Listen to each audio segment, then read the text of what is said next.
Starting with. You should have a microphone. At all? How do you not have a microphone?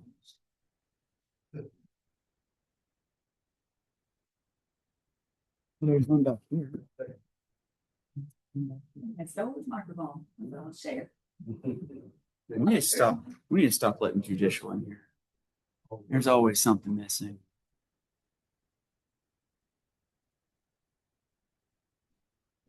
It's just silly. Yeah.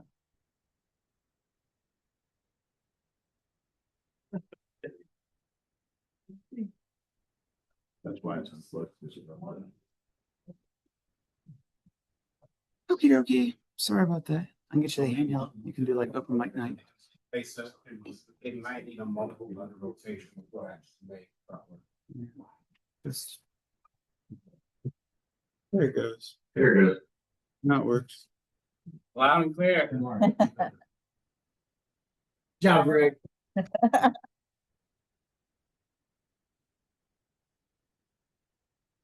Oh, good. Let's see. All right. Let's see.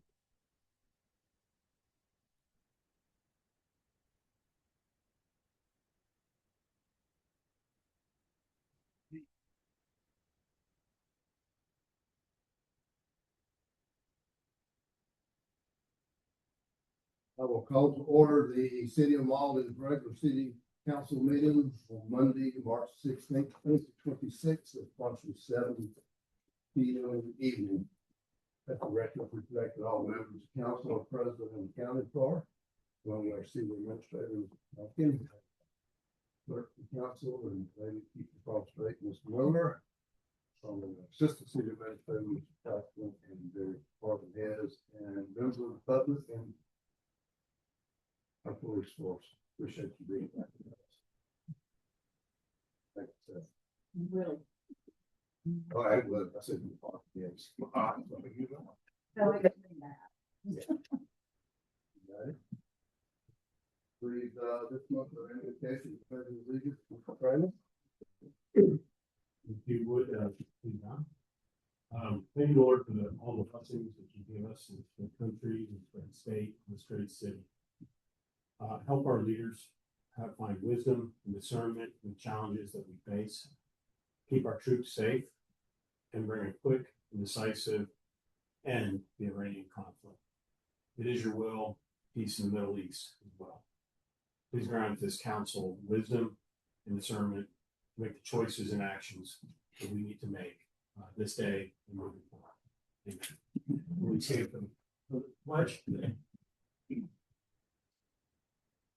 Pledge allegiance to the flag of the United States of America and to the republic for which it stands, one nation, under God, indivisible, with liberty and justice for all. I always fail to recognize the man to my right.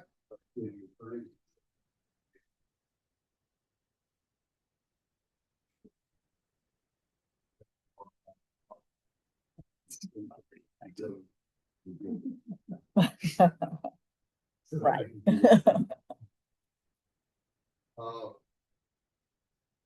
Get the right one. We do have one proclamation before us this evening, so let me read this for us, please. Whereas 250 years ago, the Revolutionary War gave rise to a new nation founded on the ideals of liberty, equality, and self-government. And whereas the Museum of Revolutionary War History of Mauldin, Centerville, and Fountain serves as a keeper for the artifacts and legacies of those who participated in this struggle for independence. And whereas it is essential to preserve this history to ensure the ideals the American Revolution endures for future generations. And whereas the Museum of Revolutionary War History has been preserved in history since its establishment 13 years ago in Simpsonville. Whereas the Museum of Revolutionary War History has outreach in the city of Mauldin through lunch and learns and other presentations at the Mauldin Cultural Center. Now therefore, I, Terry Merritt, Mayor of the City of Mauldin, South Carolina, do hereby proclaim on the 16th day of March 2026 that the city is proud to support the Museum of Revolutionary Way History, and I encourage all citizens to reflect upon the spirit of American history. Thank you.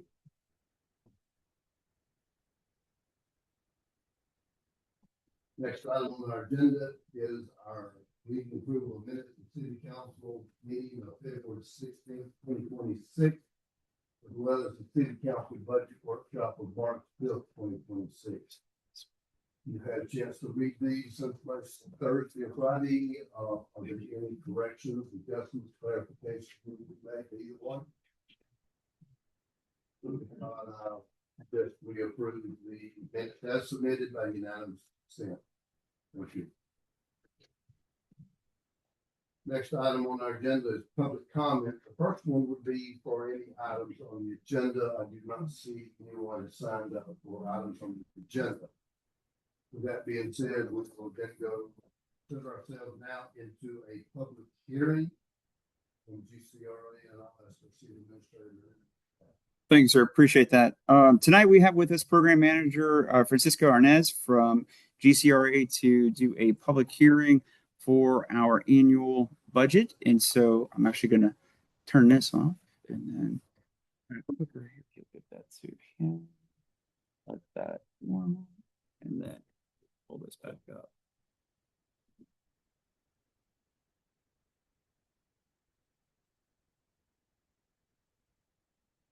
Okay, just a second. Almost there.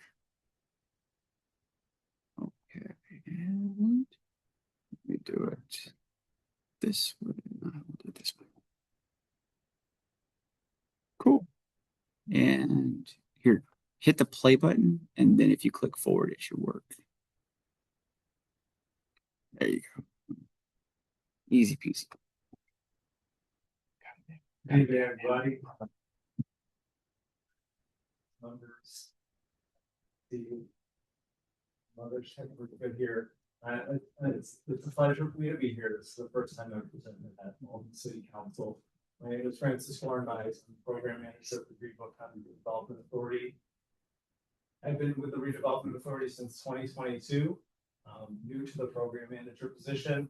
I'm just pleased to be here to tell you about what we've got for the upcoming year and how that relates to the city of Mauldin. Just to quickly go over the agenda, I did a little bit of an introduction. I'll give a little bit more of a background to GCRA. We'll go over the purpose of this meeting. We'll go over some funding types, funding sources we use, and how that impacts the city of Mauldin, what we can do, the budget for the Redevelopment Authority and the budget for the city of Mauldin, which is a sub-budget of ours, and proposed activities, projects, and next steps.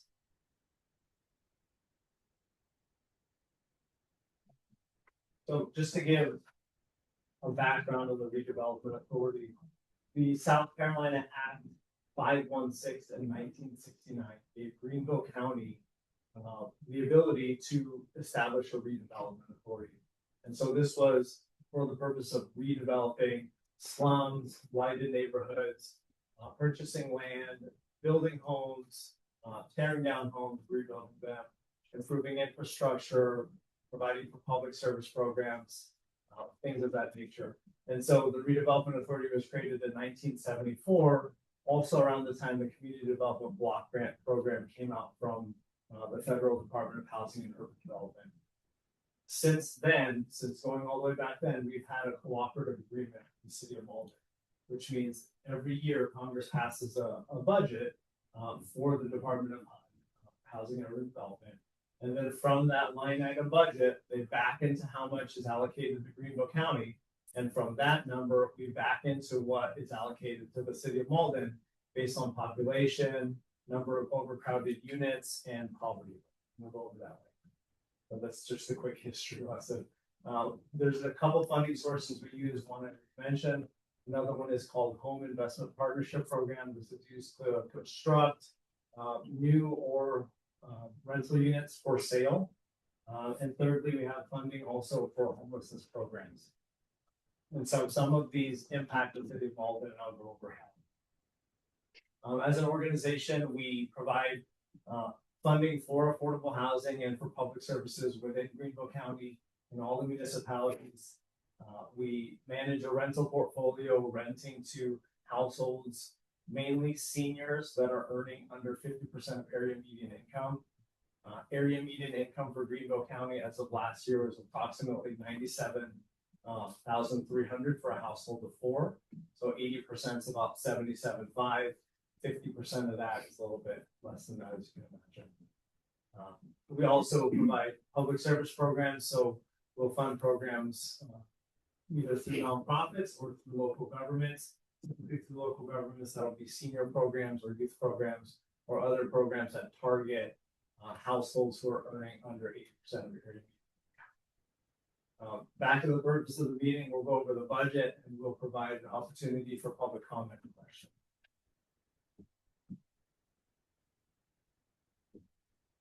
I got a little bit ahead of myself. The Urban County Agreement, which I already mentioned, it is a 3-year agreement which allows Greenville County Redevelopment Authority to administer HUD funding on behalf of the city of Mauldin. So financial management, planning, implementation of projects and programs, reporting back to HUD, and reconciliation every year. We handle that. What City of Mauldin provides is approval of the budget for then eligible projects which we can collaborate on.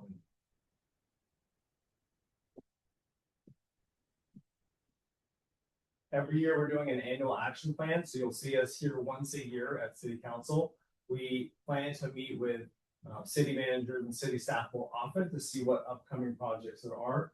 So part of our process is to provide a strategic and implementation document called an annual action plan, which establishes the expected resources, goals for the upcoming year, and projects for the upcoming year.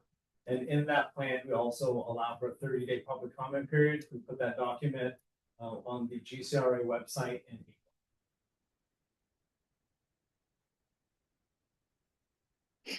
On the screen, you'll see the estimated funding allocation for the city of Mauldin for 2026. This is an estimate based on last year. This is budgeted line items. So you can expect every year is approximately this amount. Also, what's not shown here is if funds are not expended from prior years, then a balance begins to grow. These are budgeted line items. The line items can move around. We can move from one line item to another. And this is a little bit different from when we designate projects in which to spend this funding on.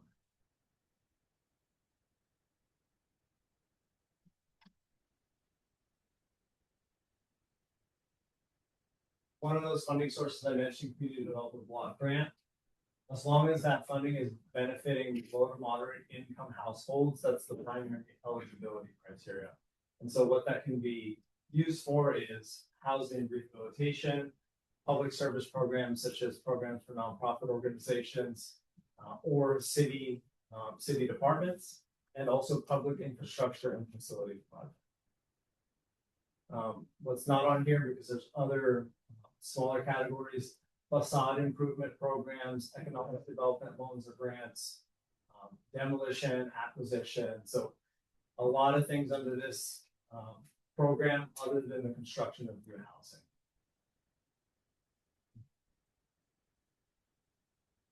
The other funding source we have is called the Home Investment Partnership Program.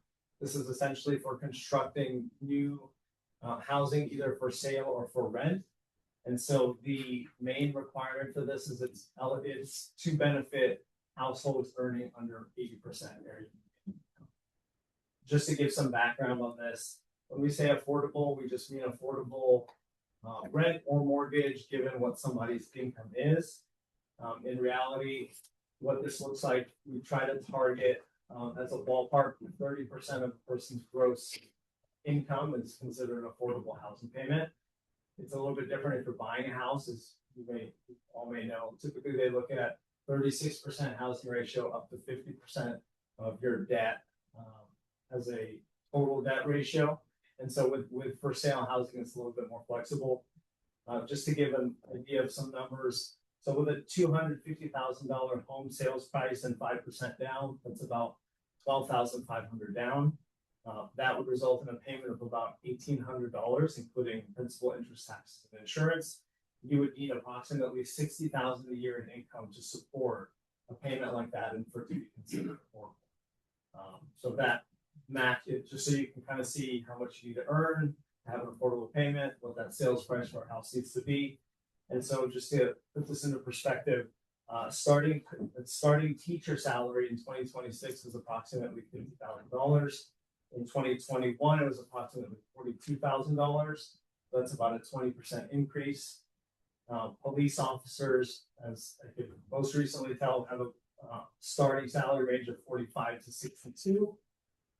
And where we are currently in the city of Mauldin is a median sales price of about $360,000 in this last year. In 2021, it was about $230,000, so almost a 60% increase in sales. So it's not a new story, but the market adjusts for who can buy houses and where that purchasing power lies. And so the market will always provide for homes that people with more resources can afford.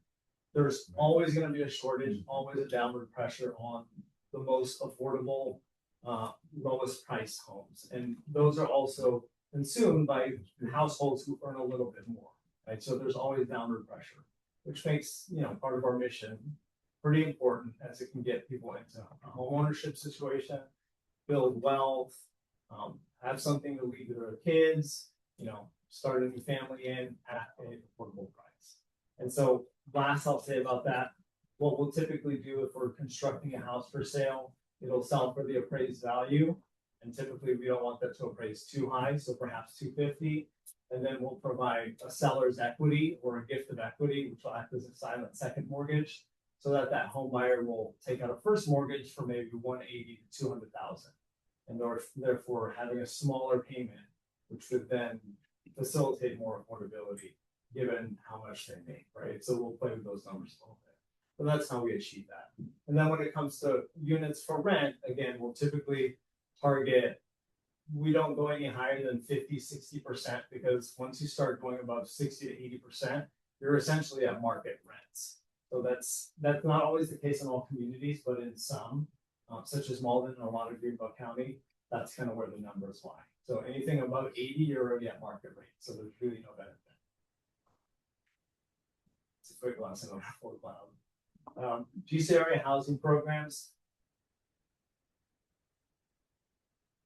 GC area housing programs. So some of the ways we can leverage this, like I mentioned, we'll build or rehabilitate new or older units and rent them affordably.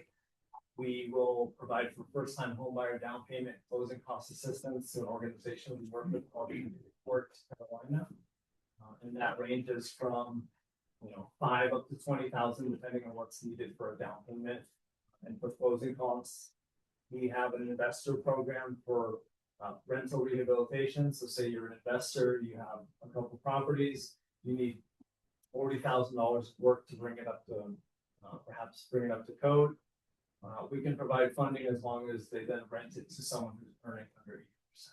And so that's another way to facilitate the creation of affordable housing. We also have an owner-occupied rehabilitation program for seniors. As long as you're a senior, it's your residence that you live in.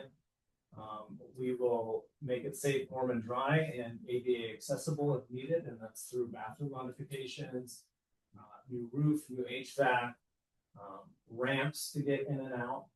So this is a program that we'll do, and it'll be a grant. So typically this is not at a cost, but it stays on the home, and the only requirement is they continue to live in the home for a specific amount of time in order to not pay it back. So that's a program that gets used pretty often. We also finance our own mortgages if necessary. We also have set aside funds for rental assistance for folks who get behind in utility payments or rent payments, and that's facilitated through an organization called Center of Community Services, which operates in Mauldin and in other municipalities. We'll talk about that.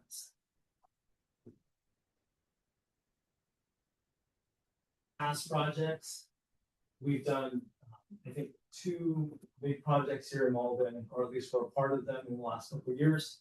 One is starting on sidewalks around Miller Place, which is a rental duplex project that we own around Old Mill Road and Miller Road. As you all probably know, and I'll mention later, this is part of a bigger project.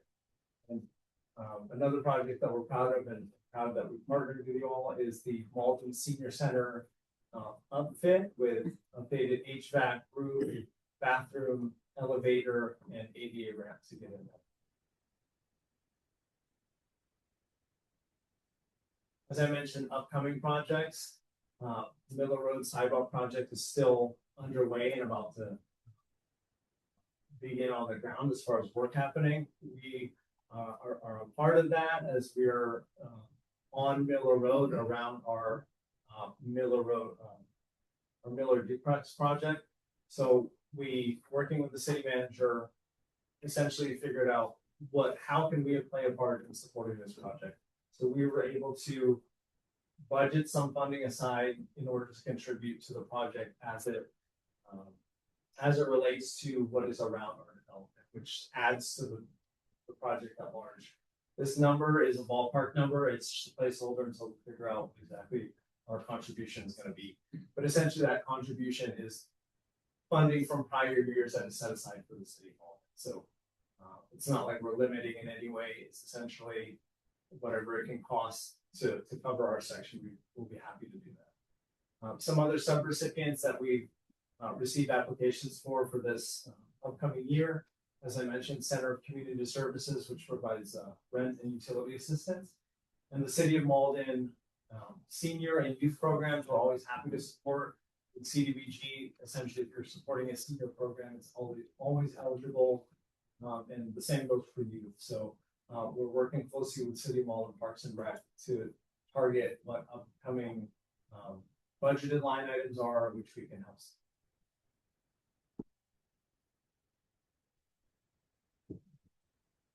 As I mentioned, part of this presentation is, in addition to providing what the budget and the projects are, is to have an opportunity for public comment. Comments can be provided at this hearing, but they can also be provided directly to GCRA through an email address. And so that public comment period is open until March 27th. Further, a resolution is signed annually approving the budget that's presented. So,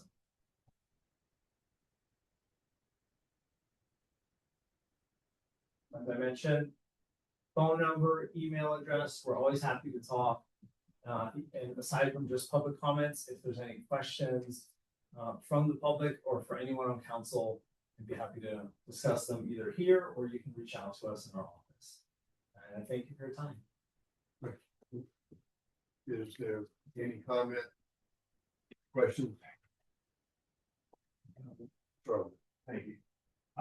There's just two things that I don't expect you to necessarily have an answer right now, but if you wouldn't mind following up. Yeah. You do have the slide where it says 2026 estimated funding allocation.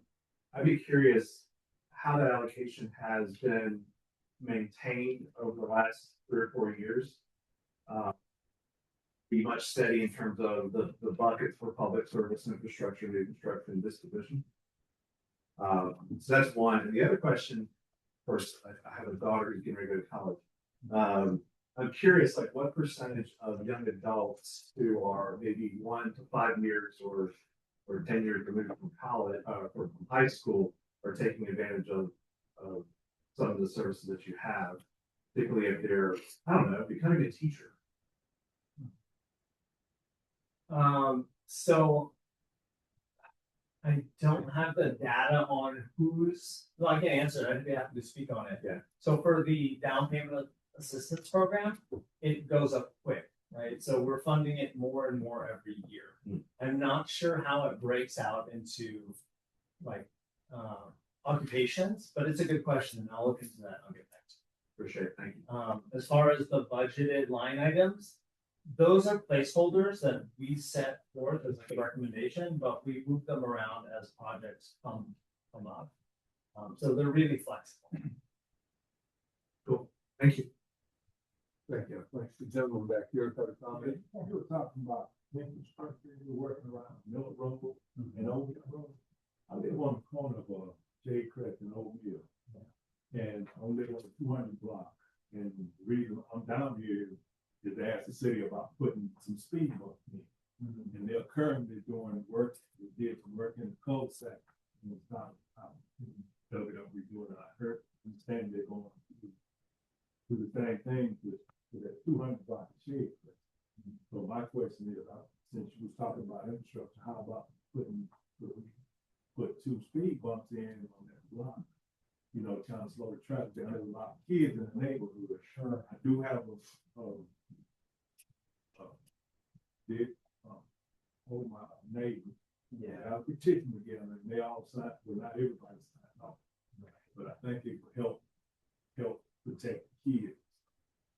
That's kind of the reason I'm trying to, so that would even happen. What we put forward to the committee, and what's the possibility of having it? What do I need to do to see that happen?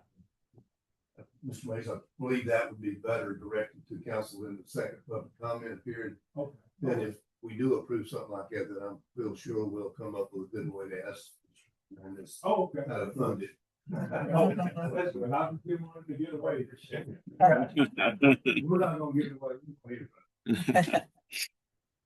Anyone that's on the public comment period for the this part? Yes, sir. The Rex Parish 29 Oakland Road, the infrastructure budget. Let's talk about stormwater again. How much of that money will be allocated to improve the stormwater system in the city of Mauldin, especially in my neighborhood where we have several problems. And I see that was the largest budgeted amount out of that. Is that money truly going to be used for that, or what do you consider infrastructure? Question 2, talking about the rental program. If a property owner owns multiple properties and they are Airbnbs or something like that, can they take advantage of the program? This is a stormwater question. Stormwater improvement you can pay for, it's eligible, but what we will fund is only because they tell us It goes down to the cities. yeah, That's right. And so, as far as repairs to a home that is used for Airbnb, that wouldn't reach the primary purpose of the CDBG program, which is for assisting low to moderate income households. Thank you.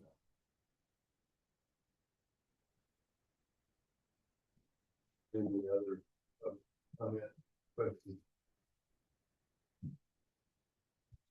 Didn't hear nothing. Real Whoop, quick. sorry. I just wanted to say thank you for being with us tonight. It was an excellent presentation, and we just appreciate all that you and your organization does for Mauldin. That's great. Thank you. Yes, sir.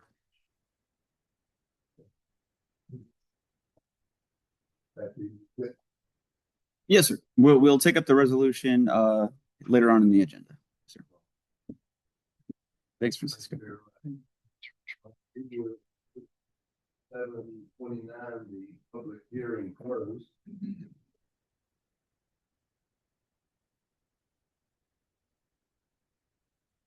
Fourth, city administrator. Cliff note first. Cliff note version. Yes, sir. Hang on 2 seconds. Let me drive, steer, and talk at the same time. Share. Let me get back to this. There we go. Okay, so just a couple items for everybody tonight. First off, over on Jenkins Street, construction is nearing completion along Jenkins and Jenkins Court. Only a few items remain on the contractor's punch list, including completion of thermoplast road markings, street signs, street lights by Duke Energy, and a few other small minor items. The one question on everyone's mind is, when will the new railroad crossing be open? According to our contractor, we're only a few weeks away until it opens. I'm hopeful that maybe the end of this month, this year. But if we get into April, I'll revise and extend my remarks. So some of the last items that need to be completed prior to the opening include the installation of required railroad crossing signs and instituting a new traffic pattern on Murray. Signs will be going up soon, creating a three-way stop at Murray Drive and Hyde Circle. The new signs will need to be in place for 2 weeks before the crossing will be allowed to open to the public. So we're almost there. Just hang on a little while longer. Three-way or four-way? It's technically a three-way because you only have 3 roads intersecting at one side of this railroad, but there is a stop sign on Jenkins Street as well. So it's a 4-way, but it's going to act like a 3-way on Murray. And then, of course, you got the 4th stop sign over before the railroad tracks, which is also a stop sign for Alexander. So if you're not confused, so the Murrays will not be optional. So, but the stopping at Murray and Hyde is a new new process. So that's one of the things that DOT wants to make sure folks are getting used to that new traffic pattern there before allowing an opening crossing across the railroad tracks. So just in that area, just be alert, be cautious, be kind. You know, as the mayor says, wave with all 5 fingers. You know. And okay. All right, next up, construction continues at GE Vernova Park, the city stadium at Bridgeway Station. Edifice is still on target for a mid to late May handover of phase 1, which will include the field, east concessions and bathrooms facility, 4,050 fixed seats, and a fully operational scoreboard. The west building will be starting soon and will feature a team store, team locker rooms, additional restrooms, concessions, a VIP lounge, and suites. The west building should be operational by March of next year. The one question on everyone's mind is what about traffic and parking? To that, I'll share this tonight that the city continues to meet with representatives from Greenville Pro Soccer, Bridgeway Station, and others to iron out parking, game day logistics, and traffic management. Bridgeway Station has begun the process of expanding surface parking at Bridgeway, as well as new road infrastructure that will benefit the stadium and future planned development. However, with only 79 days until the team's debut at the stadium, we continue to work diligently behind the scenes to create the resources and details needed for that day and beyond. So hope to be able to share a little bit more next month on the specifics of where things are and how things will flow. And so I'll be back to share that next month. And then just for those who are looking for things to do in the next few weeks, Beetlejuice Jr. opens at the Mauldin Cultural Center this week. It's going to run March 20th through 29th. Get your tickets now. They're going to go fast. And in April, we've got 2 amazing events. The first one is called One Mauldin, a community celebration, which will be on April 9th from 6 to 9 p.m. The event will celebrate the city of Mauldin with live music, great food, and fun for the entire family. During the event, the city will also be unveiling our new brand and marketing strategy for the community. And then, of course, you don't want to miss Mauldin Blues and Jazz, which will be April 18th from 4 p.m. to 9 p.m. Music, food, fun. It's going to be fantastic. So come on in. That's my report, sir. Sure. What was that committee, economic plan development back? Nothing to report this evening, Mayor. Me, Nothing to report at this time. Thank you. public works, Fred, Public Works and Public Health. finance and policy, well, Thank you, Mr. Mayor. As you know, we held a couple of budget workshops in the last couple of weeks. Public pretty had a good conversation. Budget, had a great conversation around the table. Meets a lot of the city's needs. There's probably still a little more work to do, and we're working on it. I think I'd ask Rick if you look forward to a call with Mr. Duncan over the next couple of weeks as we start honing it in to see whether or not we're going to need another budget workshop just to tighten things up. That's all I have, Mr. Mayor. good, thank you, Mr. Run. Recreation, you're all good, Hey, Mayor, nothing to report.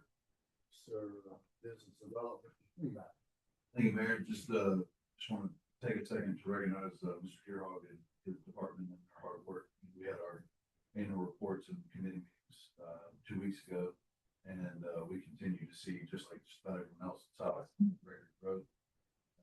And as we grow and see more demand, what I'm hearing, what I'm seeing both internal and external, is our services are getting better, especially with permitting and things like that. So I just wanted to publicly thank them for their hard work and recognize them for what they're doing. Unfinished business ordinance on second reading, have none. New business Ordinances on first reading, we have none. And committee items, nothing needed, none. Committee of the whole, I would, recognize community development and ask to consider a motion, to consider these via the informal method on item 8A. That video uses the informal method. So moved. Motion Sounds was like made, we've got is a there a second? game problem. Sorry. We know how to fix that. All those in favor say aye. Aye. Those opposed, like sign. Here none, we consider ourselves in informal for the GCRA resolution. Mr. Duffy will present that. Yes, sir. Happy to. So what was presented in the package for council consideration tonight is a resolution that allocates funding for both the city CDBG programs and home programs that are administered through GCRA. The city is looking at a total allocation of just over 233,000 based on a preliminary budget, which could be revised later on should once numbers from HUD come in more clearly. So CDBG funds city allocation is 134,172, with programmatic income being 23,000, and on the home program, 45,648 as a city allocation, and programmatic income is expected to be 31,000 for a total there. I think I lost the total, but 233 and change. But just to recap from the presentation, let's see, 155,000 of 57,000 of that will be allocated as follows: 115,000 change for infrastructure improvement, 10,000 for facility improvement program, and then also 2,000 in dispositions and 10,000 in demolition, and 19,500 in CDBG funds for public service programs and activities within the city of Mauldin. That's it. Yes, sir.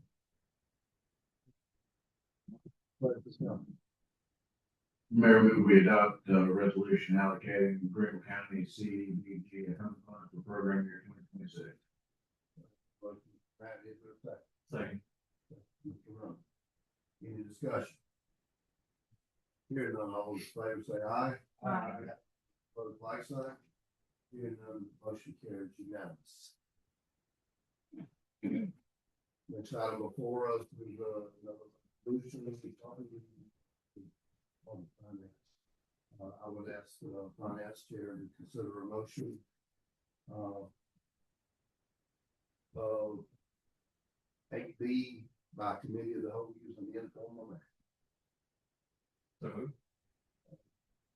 And the motion, Mr. Reynolds, is second. Second. Second, Mr. Craig. Any discussion? All those in favor say aye. Aye.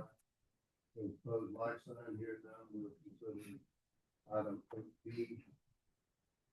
on finance. Mr. Reynolds. Thank you, Mr. Mayor. I'd like to make a motion adopting the resolution of the city council of Mauldin appointing U.S. Bank Trust Company National Association as a trustee pursuant to section 7.01 of the city's general bond ordinance relating to this tourism facilities, revenue bond, and other matters related thereto. Thank you, Mr. Reynolds. That motion, is there a second? Second, Mr. Craig. Is there any discussion? And then just, Mr. Duncan, if you'd like to layman's terms. Sure. So yes, sir. So the city recently put out for bid through our financial advisors the revenue bonds for the stadium, and with that winning bond going to an entity, we have to appoint a bank as a receivership if that bank was not Truist, which is who we bank with. So therefore, this resolution here appoints Bank of America as U.S. Bank as the receiving bank for that, very similar to what we did with the fire station. So, yes. Thank you, Mr. Duncan. That was shorter. I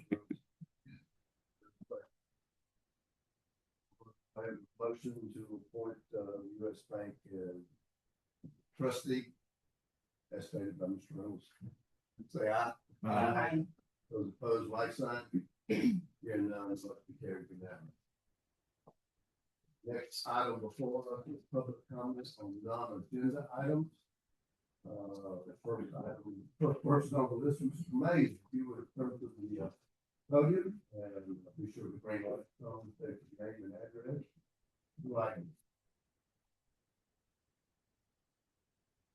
Mayor, council.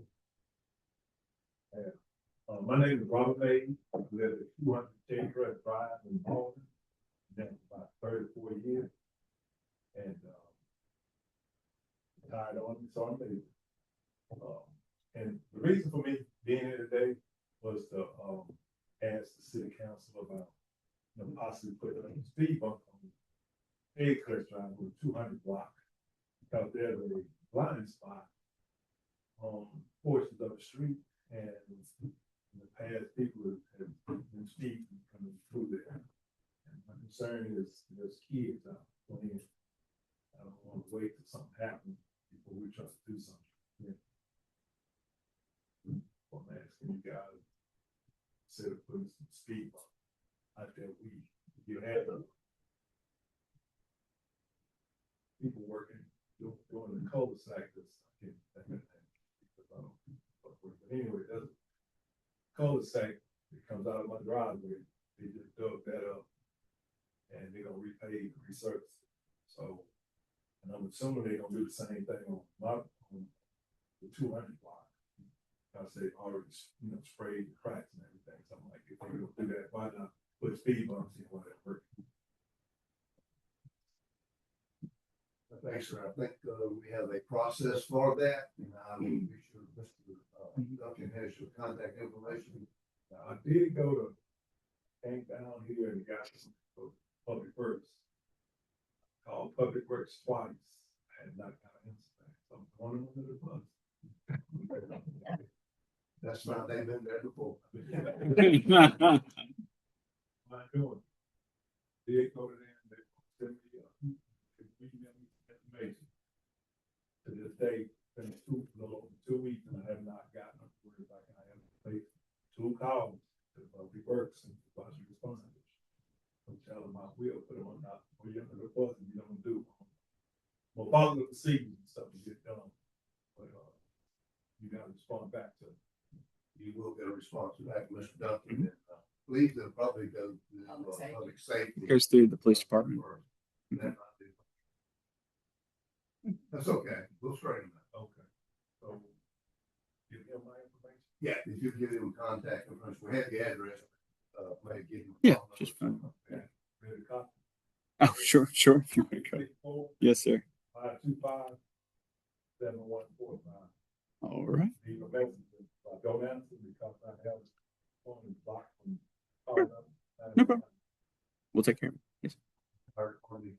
Major. For your service. Thank you, sir. Yes, sir. All right. Got it. Thank you.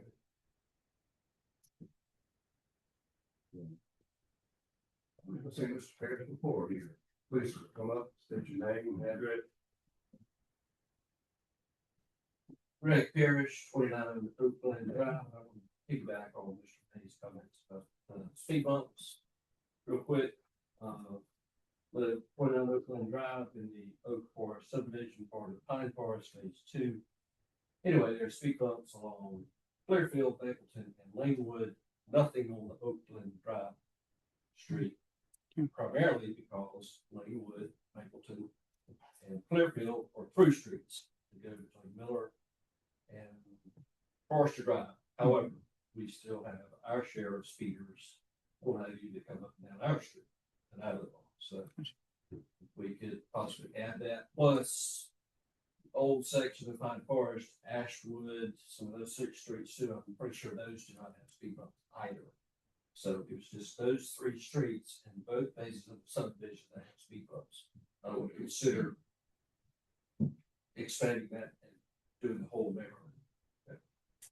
Secondly, what I'm here to really talk about, and the neighbor here follow up after me, is Airbnbs in our neighborhood. Right now, there are a total of at least 5 in our neighborhood with potential for 2 more. 22 Oakland Drive and 37 Oakland Drive. So primarily want to talk about number 28, Oakland Drive, where on 2-7, there was a party thrown there, and there was a arrest rate for possession. That police report right here. What I'm proposing is the law is written to where the property owner is pretty much protected. It's very, according to the code enforcement officer, it will be very difficult for us to find the property owner in violation. We would have to dig really, really, really hard to find that property owner in violation. What I'm proposing here tonight is based on this call on 2-7. And then there's another one, 30 Oakland Drive, which at one time was an Airbnb. That is now a double dwelling. There was a police call made on that address several years ago, which I don't have the transaction report, the police report on that. But my proposal is we can't go over to the property owner, and we're going to go after the person that is actually renting the property. The law states 3-bedroom house equals three cars. It must be parked in the driveway, not on the street. 3-bedroom house equals 2 adults per room, which equals a maximum number of 6 adults. That's it. Kids are excluded from this. You have as many kids as you want, but those are the numbers. 3 cars, 6 adults for a 3-bedroom house. On 2-7, we had at least 20 cars there parked up and down our street between the hours of 2 a.m. and 4 a.m. All we hear is loud music, alarms, horns, everything else. So my proposal is if this city or Mauldin police gets X number of police calls into property within X time, that license is revoked or suspended for X time or dismissed altogether. That is my proposal. Now, short of us creating an HOA, which I'll have to talk to the neighbors about that, is what I understand. If we create an HOA, then we can say no to any Airbnb. If the president of the HOA says no to an Airbnb, then it does not exist. That means that if we happen to do that, the existing Airbnbs I would propose would not be grandfathered in. They must cease to exist. Okay. So that's how strongly I feel about this. So again, call on the property number 28. If there's another call with the police is reported, responding back out there. If you have X number of violations, X number of time, that license should be revoked. Okay. Cannot operate as an Airbnb any longer or for X amount of time. That is my proposal. So that is that's where I stand with that. So that is it. That's all I have. Thank you. Thank you. Mr. Allen, can't read the last name. Come on up, please. Jones, Jones. spell it Jones. I'm spelled Jones. Yeah. Yes. Makes sense. I hope all y'all have a Merry Christmas. Yeah, I woke up with my living room. Got double windows. No, y'all wouldn't be. Look out. There's 3 men in pajamas with bottles of beer. It's 8:30 in the morning. Yeah. One of them had shorts on. So I'm looking, and the bottom of his ankle, he's got a bracelet. It's not gold, not silver, doesn't have rubies, black. Got a little pack on it. Anybody got an idea what that might be? So immediately I know that this man has been in trouble. He might have got caught with jaywalk. I don't know. Could be an axe murder. I don't know. You know why? Because he's not my neighbor. He's the guy that showed up every 24 hours. The rotation of the humans across the street from me for an Airbnb. So what I do, I close my blinds. I can't do anything about it. The fact, my neighbor's idea that I was forming a HOA was just gonna be impossible. We got so many rental properties.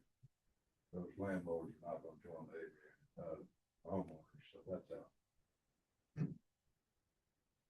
So I've called the police numerous times. This has been going on, all y'all know, for 7 years.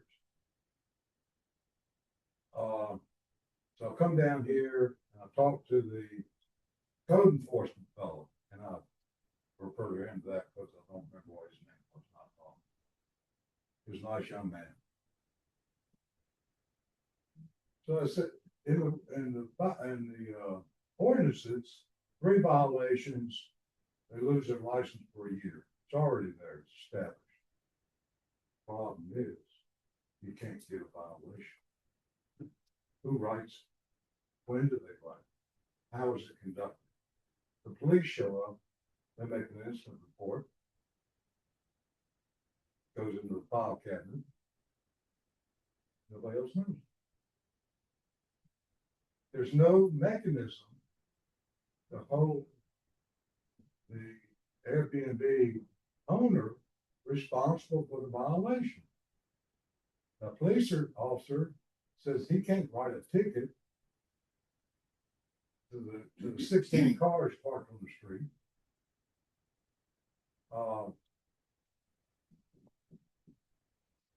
There's no mechanism to get a violation against the Airbnb people. I'm welcome to suggest. I would think if somehow or another, if there has been a violation in the last 7 years, and somebody's been made aware of that, an Airbnb or short-term rental person been made aware of that, I'd like to see proof of it, because I don't think it's happened. It's one thing to have these rules or whatever you call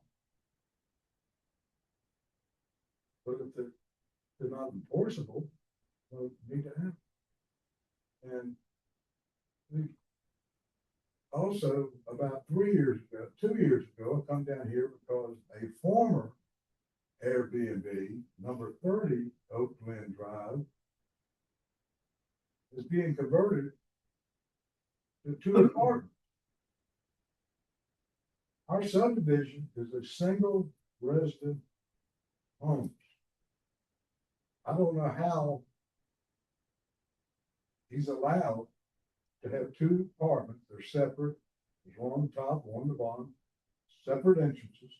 They're 2 apartments. Anybody got any idea how that can be? I don't know. I asked the building for if they had a building permit for that, and they weren't able to find it. So I've got apartments, Airbnbs. There's 7 of them online right now, and I haven't showed up in 5 or 6 years because there's nothing can be done.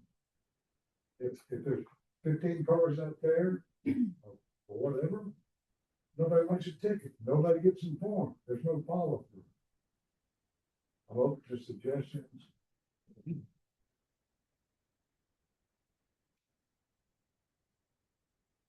Appreciate it. I don't really like to also see a speed bump. It's 25 that they'll run through there 35. 42. Thank you, ladies and gentlemen. Thank you, Mr. Jones. Mr. Duncan, you followed up on these. Yes, sir. Those of us been up here for a while remember well. We're very proactive in our Airbnb. Mm-hmm. football. Check on that, see what we got. Can I follow up just real quick? Sure. Again, Ray Parrish, 29 Lincoln Drive. Code enforcement officer, is there just one in the city hall? That's, from what I'm gathering, there's just the one. I think there's two. There's, from our conversations that I had with the officer, and I believe Mr. Jones, he alluded, there was he was the only one. So if I could get a confirmation on that shit. There's two positions. One's actively filled, and the other one is supposed to be filled. So we'll see what the status of that is. Yeah. Mayor, could you repeat that about hearing aids? Didn't Yeah, understand. there are two code enforcement positions in the police department. Only one is currently filled, and the other one's actively being Thank- sought after. Thanks, sir. And also thank you for your service. You were worth it. Thank you.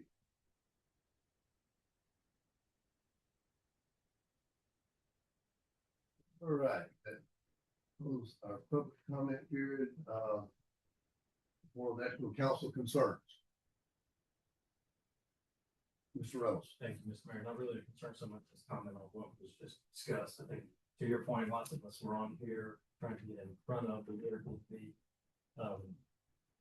say phenomenon, but it's a new thing, or was when we started it. But certainly, I think adapting the ordinance or adapting the mechanisms over time is something we need to do. So, and as we move forward, that'd be something we finance and policy, see if there's adaptations that need to be.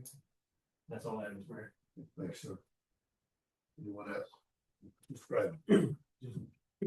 Just real quick, a comment. I did not know this before I came on council.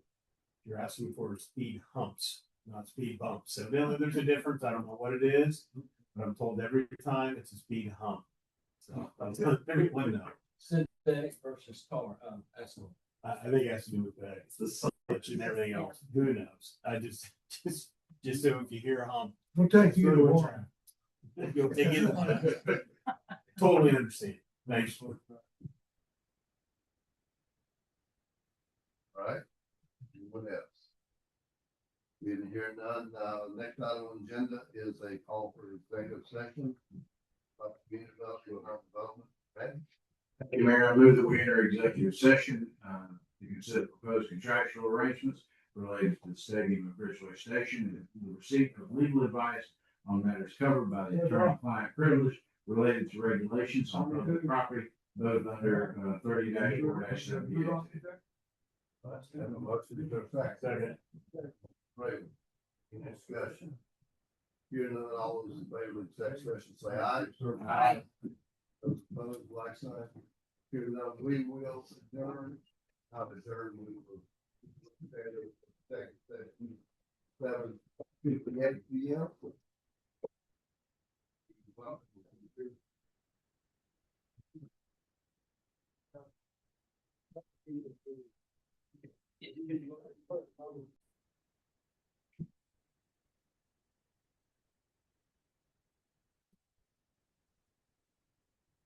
Yeah. He showed me the last time something on the back. Cool. If you never noticed that. Yeah. Tries to the highs or whatever, but it's on the back. Okay. You gotta put a pin on it and then it'll fix it. Sweet. See, Greg learned how to deal with the gain issue, so he'll take care of that tomorrow. Yeah. Thank you. Yes, sir. So that way you One don't go piercing anybody's ears. Wait. Okay. I gotta get the processors off first. It's coming. It's coming. Your sign's coming. Yeah. Yep.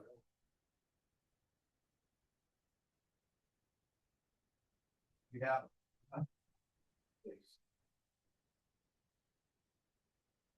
Oh, there's people trying to continuously mark Google Maps the Harambe Memorial Stadium, which is why we own the domain HarambeMemorialStadium.com. I don't have the Harambe Memorial 5K. Okay. Yeah, they did that. Oh, sorry. We have returned to chamber meeting. There we Thank you, Mayor. Coming out of executive session at 9:12 PM, no decisions were made, no votes were taken. Consider. Possible action on items discussed, anything, Russell? What I hear on adjournment, So moved. motion on adjournment. All in favor, say aye. Aye. Vote like sign, give that. Sweet. And thank you guys. Thank y'all. All right. That storm woke me up at 5 o'clock and I